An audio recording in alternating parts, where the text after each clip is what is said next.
Good afternoon, everybody. So my name's Emma, and I created Mighty Writer.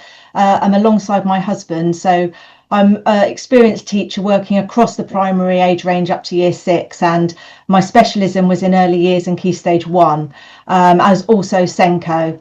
And when I was working, especially in early years and Key Stage 1, I felt that there was really a lot of difficulty around the teaching of writing because it's so complex, and for children there's so much to remember, and so many children struggle with it, and increasingly, as the more teachers I speak to, the more obvious that becomes. And so the creation of Mighty Writer happened because I felt there was another way to help children understand the process to become a writer, and it takes children right through from the beginning, from developing their vocabulary, but most importantly, which is what this is all about, is their ownership of writing and the belief in themselves as authors and the way they view themselves, because if that is positive and they're motivated, they are going to become lifelong learners. So firstly, what does ownership mean? So basically, children viewing themselves as writers. They believe in themselves as writers. They have a positive relationship with the writing process. They are driven by their ideas and their desire to communicate these ideas in print. So everything is coming from them. So they feel confident expressing their own ideas in writing. They are happy to make choices about content, about structure, about presentation. They take pride in their writing, and they're motivated to improve it, because so many teachers I speak to say, the children are doing okay, but they're getting to year 4 and it's a case of, right, please, can you go back and edit your work? And so many children are not invested in it. They're so reluctant to do that. Children with ownership over their writing see writing as a tool for communication, for creativity, and most importantly, enjoyment. So it's not just a task, which is ultimately, obviously, what our end goal is, that they see the purpose of writing and they're enjoying it. So when children have ownership, they believe their voice matters. It means they write with confidence, they write with purpose and enthusiasm, not because they're told to, but because they want to. So why is ownership important? Because it means they're self-motivated. Without this, they will never be independent writers. They are always going to need a lot of help, a lot of support, a lot of encouragement, because they're not driven by themselves. So without exception, they need to see themselves as writers, and without exception, as teachers, we need to see them as writers.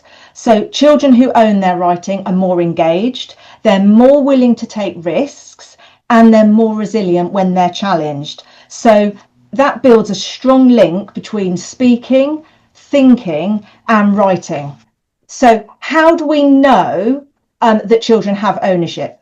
So they talk and they write with purpose, with enthusiasm, and with increasing independence. So this is all about independence. They're wanting to write. So in a classroom where children have writing ownership, you'll see children who are confident, selecting and talking about their ideas, children choosing what they want to write about and confident explaining that. They're confident in the use of invented spellings. So, particularly in early years, without the fear of being wrong. They're really happy to have a go, because their whole purpose is expressing their ideas on paper and sharing their ideas. Children are rereading, editing, or adding to their work independently. They are actually choosing to do it for themselves, and because they are actually independently applying the skills we are teaching. And of course, there's excitement as they write, because children are talking about, what they're working on. So how do we actually go about promoting this? The main way we do this is consistency of approach across days and years, because that promotes and develops a lifelong positive relationship with writing in each child. So we need to help children see writing as meaningful, personal, that it belongs to them, not something they're being asked to do, that they feel they have control. And this is important because if they don't own it, why would they be invested in it? So we are laying the foundations, not just in terms of skills, but in the way they perceive themselves as writers. So our responses, our interactions, and the activities we engage children in are crucial to the success of children having ownership. So it's all about the way we steer them through this.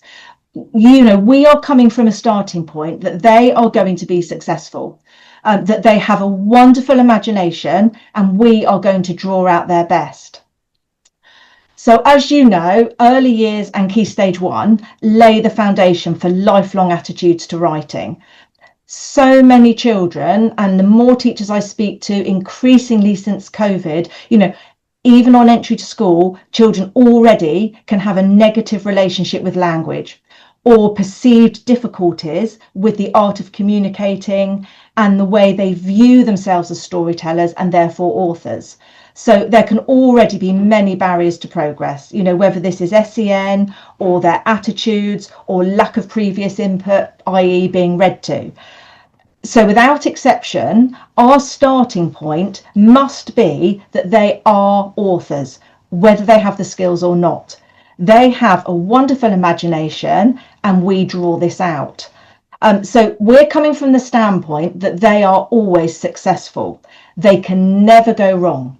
Because as soon as we suggest that they can't do something or that it needs to be done a certain way, then many children will immediately put up a barrier. This is too hard. I won't be able to do this. So we must realise that by being clever in the way we engage them, we are in effect training them to think for themselves and enabling them to apply new learning independently. So if they were doing a sentence, they're going back saying, I could go back and add an adjective. That's how I want to improve it, rather than us saying, can you add an adjective? So all the things we're putting into them, they are recognising it for themselves. And that has to start right from day one, because we have created an environment in which they are naturally motivated to apply new skills and knowledge. And that is what we're aiming for. And that is exactly what we need. So we are always taking the long view. Where do we need these children to be by the end of year 6?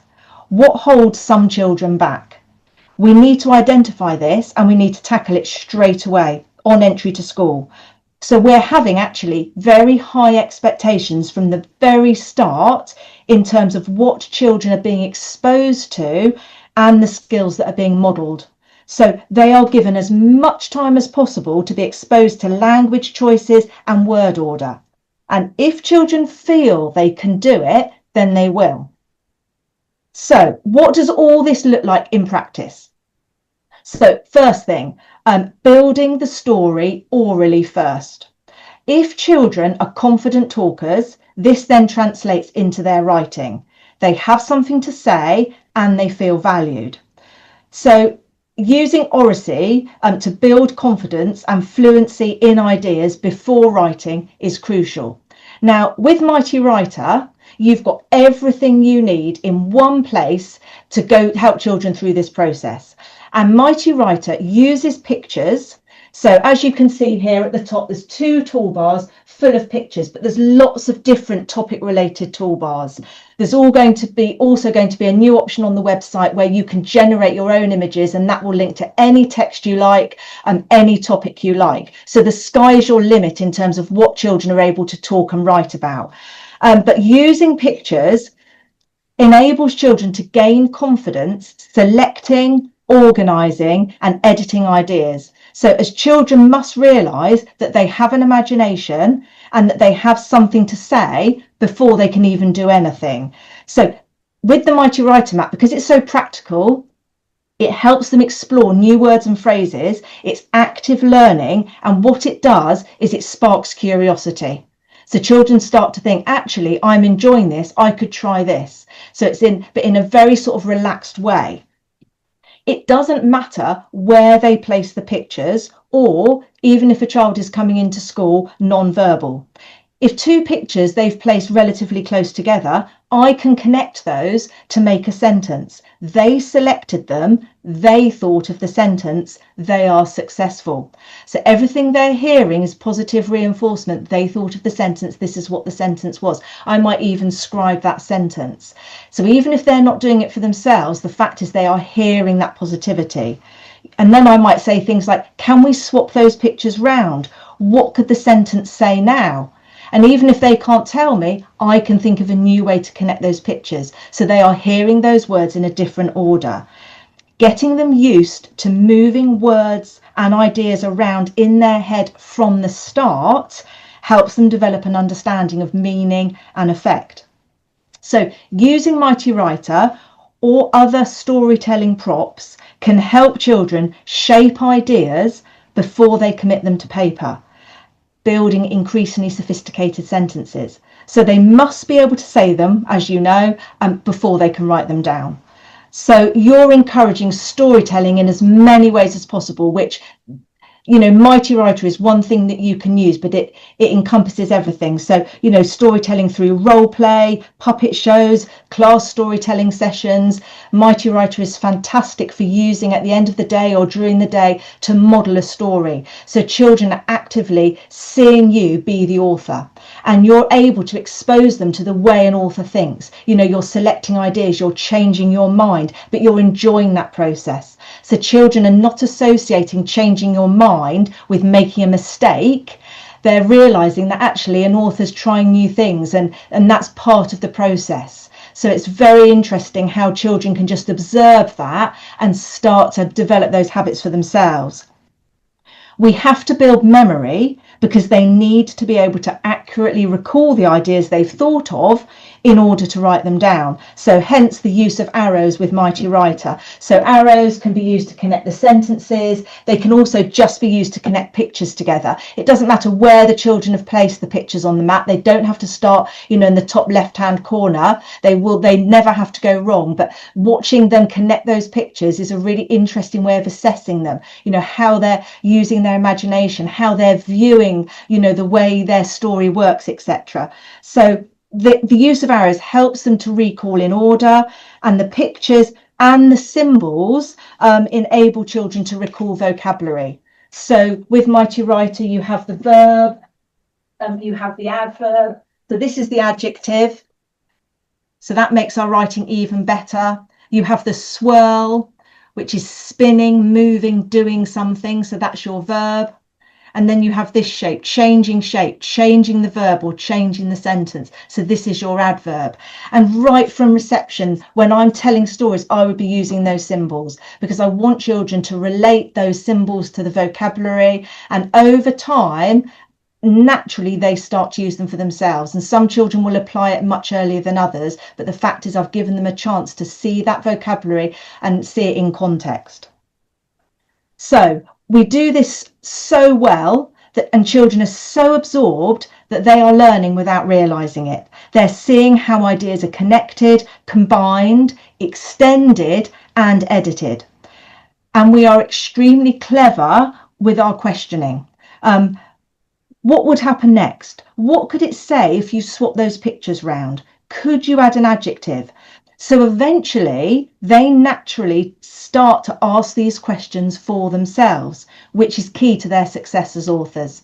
You know, could I go back? Could I add an adjective? So that is what we're wanting them to do. And we need to teach them that from the start. We are never telling them to go back and add something, because if we're having to do that, then they are not independent. So all of this oral structure works because children write better, as you know, when they've rehearsed the structure and the vocabulary orally first. So number 2, making writing purposeful. So as you know, as children are coming into school, what are they wanting to talk about? Firstly, it's about themselves, their own experiences, everything that relates to them. And that is what we use, you know, to spark their interest. So we link writing to real experiences, you know, like you would in reception, in your role play area, in your writing corner, writing thank you cards, signs for the classroom, letters to characters, shopping lists, you know, the list goes on. anything that is going to engage those children because they can relate to it, and we make a point of their writing, whatever that might look like, as being invaluable. So publishing their work in class books, displays, sending it home. So they, right from the start, are developing a sense of pride and feeling that their writing really is very important. This works because children are more motivated and highly likely to be more invested in writing when they understand the reason behind the task and see its impact. So number 3, we need to offer choice and creativity. So we need to let children choose. Now, obviously, we have a whole range of topics. We have schemes of work we use, but it's really making sure that with all those things we've planned, with making sure that everything is consistent, that everything that makes sense, that children feel they have choice. Because if they don't feel they have a choice, they're not owning it. And therefore, it's much more difficult for them to come on board and feel that they can contribute because it's not actually coming from them. So, letting them choose the topic, writing about their pet or their favourite game, the format they want to write in. I'm going to write a list. I'm going to write a story. The tools they're allowed to use, is it pencils? Is it crayons? Are they lying down? Are they standing up to write? All the things that we know, especially, when children come into reception, children need opportunity to access all those things in different ways. Allowing children to write what they want to write is crucial, because if they want to say something or talk about something or write something, they need to know that they will be listened to and their ideas valued. Because at the end of the day, we are wanting these children to be writers. Ultimately, initially, it doesn't really matter what they're writing about. The fact is, are they learning how to build sentences from scratch? So if they are confident building sentences from scratch, then the purposes for which they write will expand over time, and they will naturally be able to transition from what they have chosen to write about to what they are asked to write about, simply because they are confident writers and they know they can do it and are excited to put their skills and knowledge into practice. They are at the point where they are self-confident, and we create an environment where they know their achievements, their hard work is recognised and valued. So we need to think very carefully about the writing tasks which we give them, alongside the text and the topics which we're covering, and the way we build those tasks up over time. And really thinking about, if we ask them to do this, is that actually independent writing? Is it coming from them?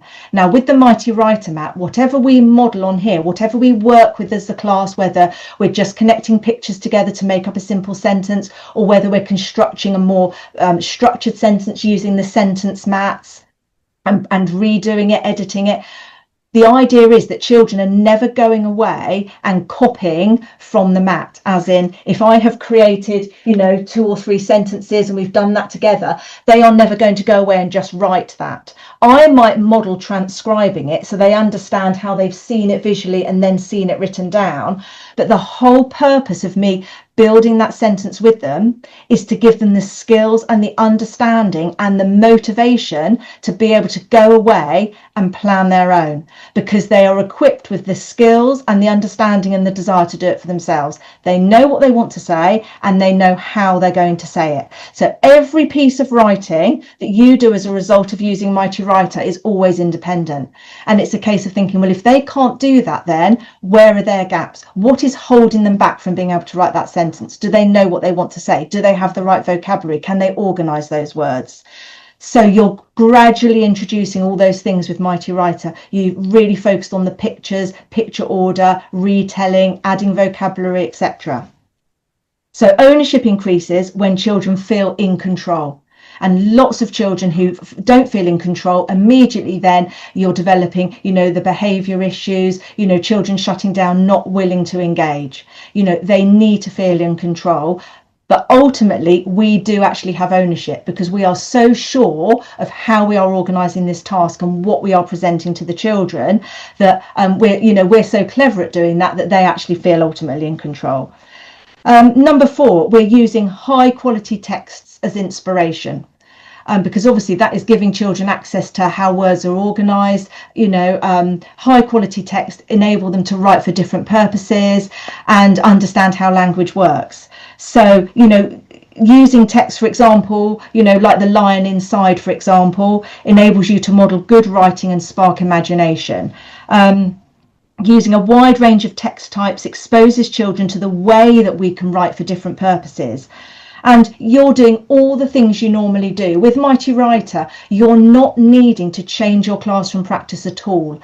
This is literally visually supporting what you're already doing and helping children to engage in an extremely visual, hands-on way. So you're asking all those key questions. What would you write next? Could you rewrite this part from a different character's point of view? Your questions are open-ended because you're helping children to know that they have choices, and then they can apply things independently. So my questions will be things like, right, could you go back and add an adjective? Could I change the punctuation at the end? Could we have a different sentence starter? So it's always... Now, if the children don't know the answer, it doesn't matter. The fact is, I've prompted them to think differently about that sentence. If they don't have the answer, it doesn't matter. If I swap 2 pictures round and they can't think of a way to connect them, it doesn't matter. I can do it for them. But the fact is, I've given them opportunity to know that we can write that sentence in different ways, or that potentially we could use different punctuation. And I've given them opportunity to hear words in a different order, which leads very nicely into fronted adverbials later on. And as the teacher, you're also never on the spot. So if children select a couple of pictures and I can't think of a way to connect them to make a sentence, it really doesn't matter. If nobody can think of a way, we can say, well, let's change one of those pictures then. So it's actually very, very relaxed. Children need to know that authors, spend a lot of time thinking about the right words, thinking about the way to connect things. So you're actively modelling that using Mighty Writer, just in a very relaxed way. So all those things help encourage deep engagement with the text, and they show writing that is a craft to explore, rather than thinking it just has to be like this. Number 5, you're celebrating the author's voice. So you are really encouraging inventive spelling and personal vocabulary right from early years, because otherwise children will be very unsure about what they want to say. They'll be very reserved, thinking, I don't want to try it in case I get it wrong. It's much more important that they really feel that their ideas are valued and they want to put them on paper.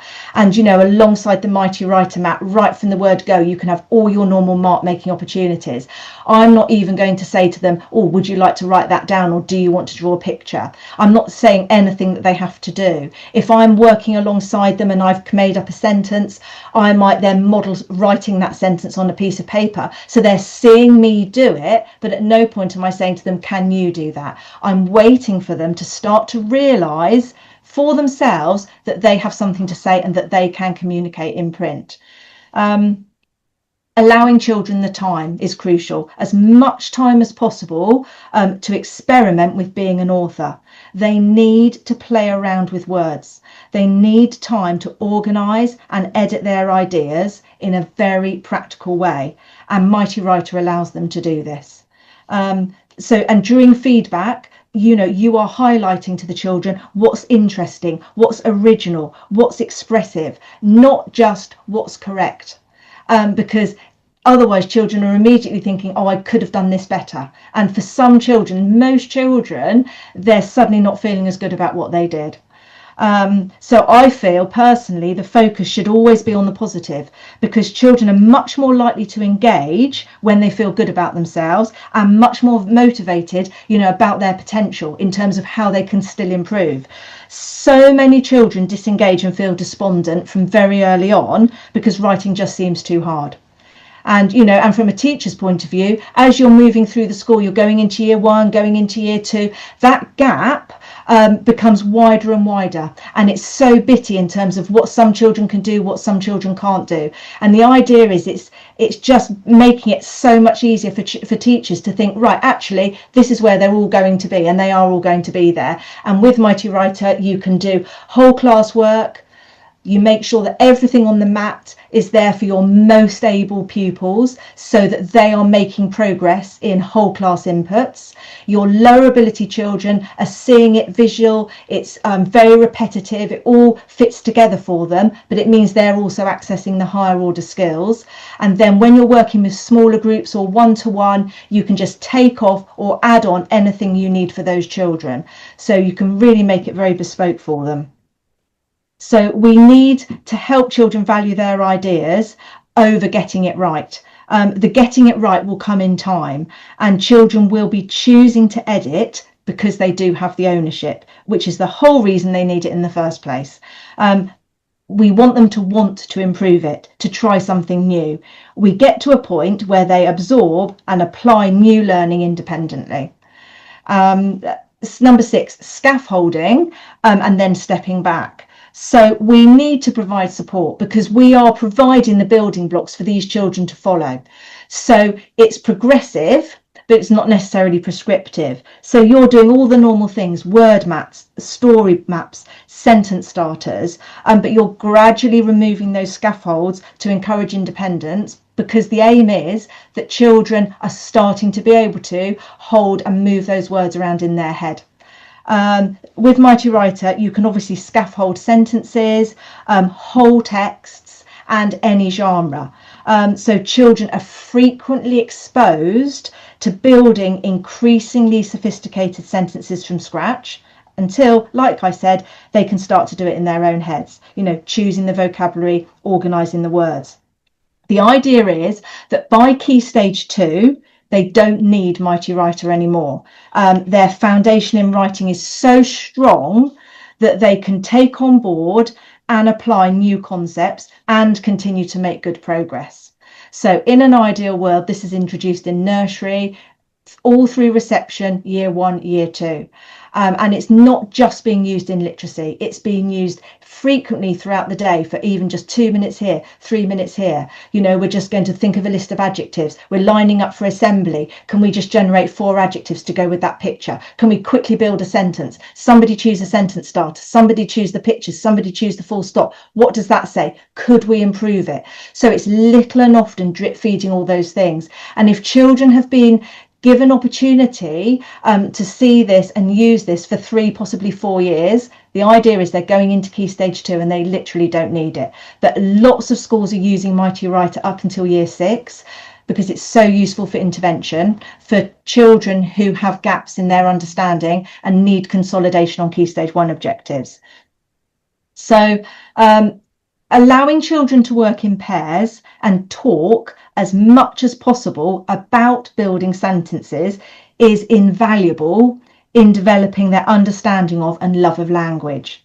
So they can use mini Mighty Writers to do this. So on the website, there are mini Mighty Writers. There's a whole range of these, and they can be enlarged to A3. And the idea is that children are able to work together, talking, actually building a love of language and an understanding of how to improve it, how to refine and build these sentences, so that eventually they don't need that scaffold anymore, and they can do it in their head. You're teaching self-check routines.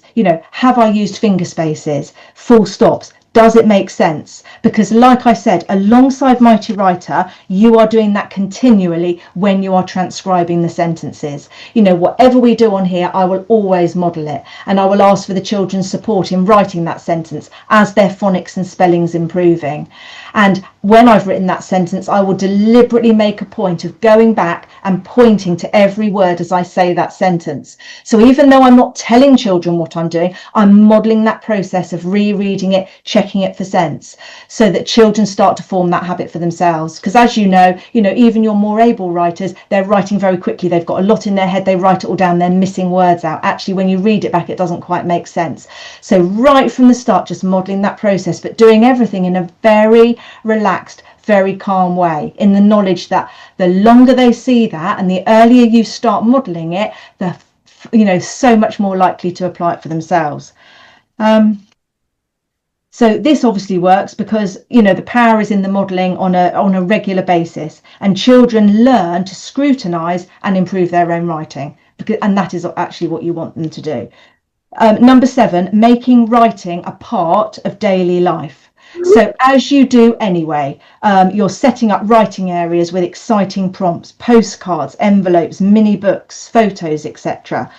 You're including writing in all areas, role play corners, science explorations, maths explanations. I mean, you can use Mighty Writer, to support any topic as well. You might have done a science experiment. We're going to write out the science experiment. We're going to write out a list of instructions for how to plant the sunflower seed. You can do all of that using Mighty Writer. So they're able to visualize how that genre is laid out, the type of vocabulary we're using, etc. Giving opportunities for mark making, like I said, emergent writing alongside the Mighty Writer mat, so that children are associating recording their ideas with a relaxed and confident mindset. We are literally teaching them how to learn without even realizing they're learning. Like I said, spending 2 minutes making up a sentence or generating a list of adjectives. So children are just becoming so familiar with the processes and knowledge that it becomes a part of their writing very naturally. And, like I said, it's thinking whereabouts, in year 6 are the problems. Why is it that some of these children don't know what they want to say? They're not using, expansive vocabulary. And that is what we're starting right in reception. We're just going to show them everything: verbs, adverbs, commas between adjectives, everything. Because the longer they see it and the easier that it seems, it's just easier for them to apply it. So, we want writing to become a natural part of play and learning, not just a lesson. And finally, number 8, giving genuine praise and ownership. So, using phrases like, you're the author, what do you want to say? Giving them that feeling of importance, that I know it. It's not a case of I'm being told to do this because I don't know. Actually, you do know, and we're drawing it out of you. And the more things I tell you, the more you'll then be able to do. So, I love how you described that part. That was so original. You're saying things like that and talking to them like that, right from the word go. And that reinforces their identity as a writer, right from 3 or 4 years old, not just as a pupil completing a task. So, at the end of the day, what are we teaching writing for, unless children are not so engaged that they will become lifelong learners? Now, that's the kind of overview of, how to promote ownership in writing in early years and Key Stage 1. We run other webinar sessions, and these are all listed on our website. So for the autumn term, there'll be a whole range of themes. They're run once a month. And if you think there's another thing that would be interesting to focus on, then you can just email us, you can let us know, and then we can do any themes that you think are, current things that would be interesting. Also, we've just reduced the price for Mighty Writer. So each mat is now £249. So I just wonder whether anybody does have, what questions do you have that, you would like me to answer? I hope you found that, interesting.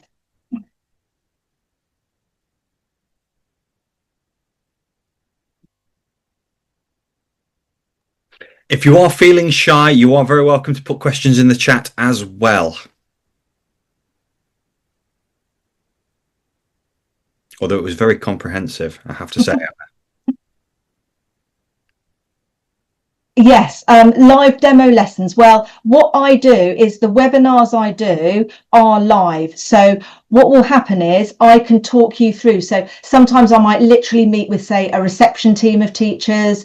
The recording is going to be shared. That will be shared, won't it, David? Yeah. Yes, it will. Yeah. So I might do, some, a group of reception teachers might say, right, okay, then this is our topic.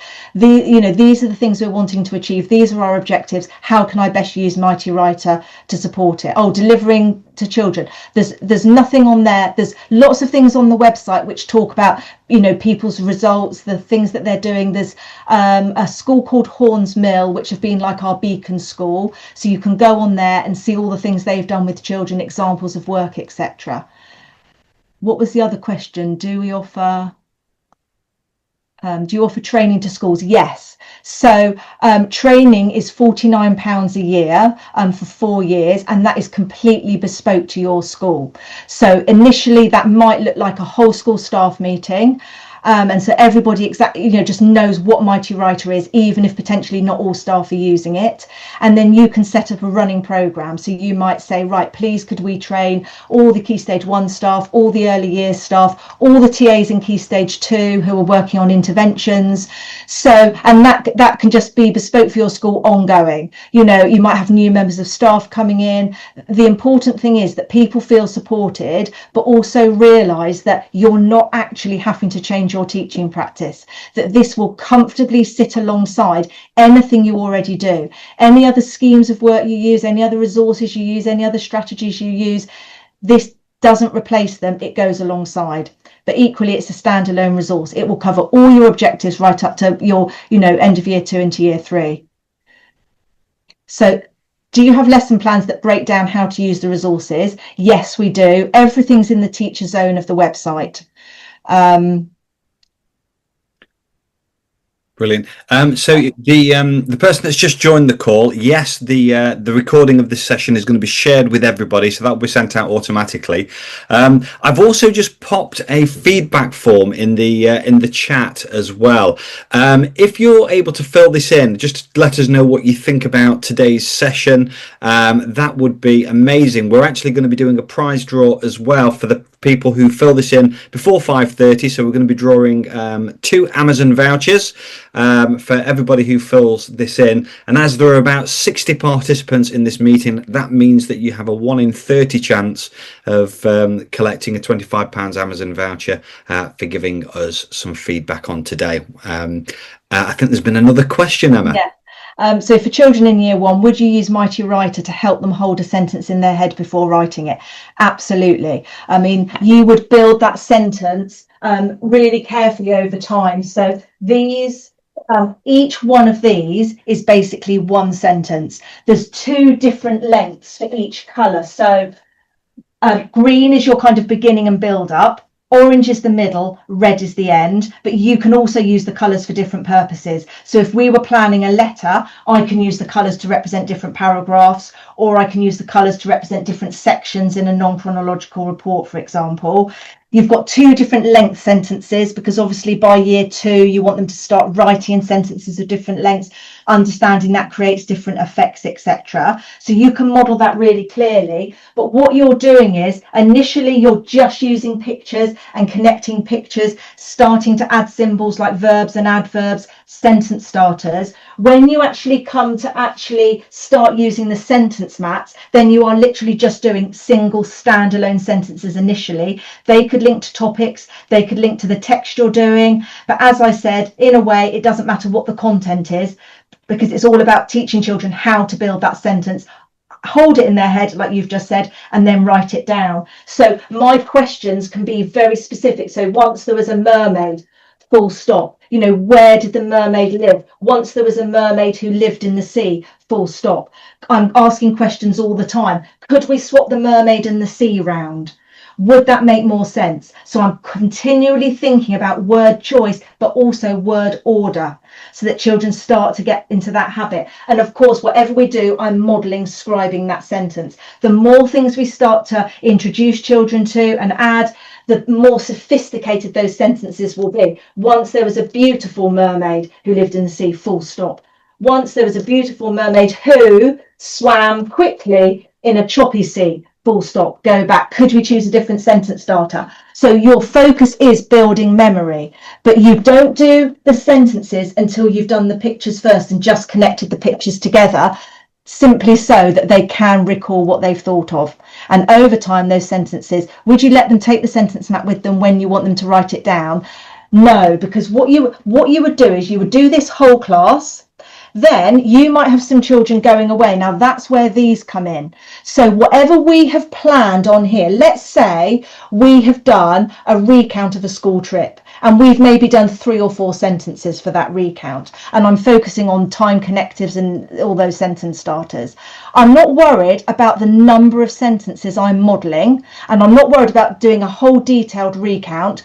What I'm worried about is helping children to understand what we're writing for, the purpose for which we're writing, and how to choose and organise their vocabulary, so that children are going away and they're able to think, I know what I want to say and I know how I'm going to say it. So for example, we might have done 2 or 3 sentences on here, talked about them, swapped them around, changed ideas, I've modelled transcribing them.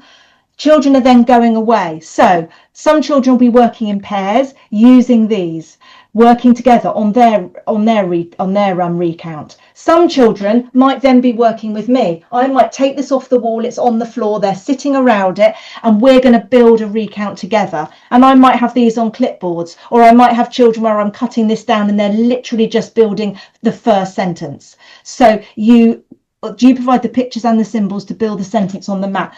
On the mats, there's a whole range of them. So some of them don't have any sentence starters, so you can write your own ones. They have different pictures down the side, so you can decide the level at which your child is working and what you feel they need. And then you don't have the pictures though, because the whole point is that they're doing the pictures for themselves. And what I say to teachers is no more than 2 pictures on those sentences, just like you would have no more than 2 pictures on the map, because 2 pictures is more than enough to help children write actually a very sophisticated sentence. And once they've got to the point where they're doing that and they're ready to add more pictures, actually they are independent writers.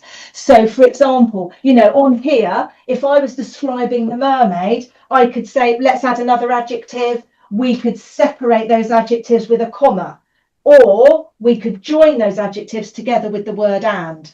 So when children go away, they've got these to use, but if they were making up their own, they're doing really simple pictures. So, you know, if they were doing a mermaid, they might just draw a fish's tail, and they're going to see me do that in my own modelling, because on the mat there's also blanks. So if I had a story about a mermaid and I needed that mermaid again, which is obviously very likely, I might just draw the fish's tail. That's going to represent the mermaid. So I'm keeping it extremely simple because my whole focus is building memory and helping them, like you were saying, to hold that sentence in their head.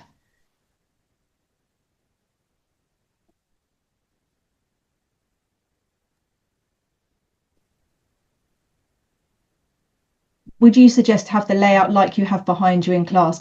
Right, so what you do when you're using this mat whole class, whenever you start using it, whoever you start using it with, you don't actually display everything in one go, because obviously you're building this up. So these toolbars around the edge are actually removable. So you would remove all the toolbars apart from the pictures. So your focus initially is children selecting and organising ideas, choosing the pictures, swapping them around, making up simple sentences. Then you start to add the arrows, so children understand that if I follow that sequence, it makes sense, it always says the same thing. When you start to move on to the sentence mats, you add in all the toolbars around the edge, but you don't put everything on them straight away. So if I was starting to introduce sentence starters in the autumn term of reception, I might have down the side here just literally 4 or 5 sentence starters, because immediately I'm then giving children a choice. They can see physically how that sentence starter is changing and how it's changing that sentence. Over here, I might start with full stops and maybe the stars. So I'm building this up, and whatever the children can see, they know what it is and they know how to use it. And the aim, like I said, is by the end of year 2, all children can use all of the things on here accurately and independently in their own writing. So in terms of modelling a story on here, if children were working together, maybe in a small group, and they're working with me, and they chose to put their first sentence in the bottom right-hand corner, it doesn't matter, because the arrows will show the way it's connected. So, like I said, they can't go wrong. If I am modelling it, then I would start in the top left until children get to a point where they naturally start to do that for themselves. Brilliant. Okay. You're getting some love in the chat from Rachel Flanagan, Emma. I think we probably ought to have one Yeah. last question before we wrap it up. Celia has asked, can you use this with colourful semantics? Yes, lots and lots of schools are using it with colourful semantics, and it's working really well. So, I mean, if you want to have further discussion about that, then I'm really happy for you to, to book a separate webinar or to give us a ring or email.